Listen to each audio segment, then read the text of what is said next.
As I think as Kiwis, we're kind of innovative when we do these things, and we're kind of very wrapped up in our little world that we do, but it's how can we globalise what we do.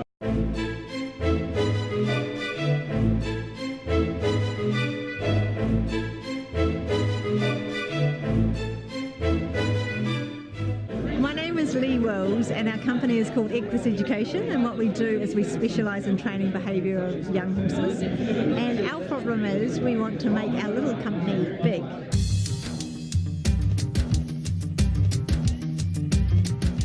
I think being a small business, we might have ideas, but it's just even knowing where to start. And I think it's, for these guys, one, they've got a different thinking, which is just because they're younger. So I think you've got kind of the most up-to-date thinking, which I think is fantastic. And I think it's that ability to be able to, because there's 4 of them, that they've all got different ideas.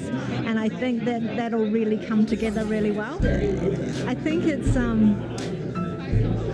it is amazing that one, the students get to be part of it, and then the industry gets to be part of it, because it's what it is, it's a stepping stone for both.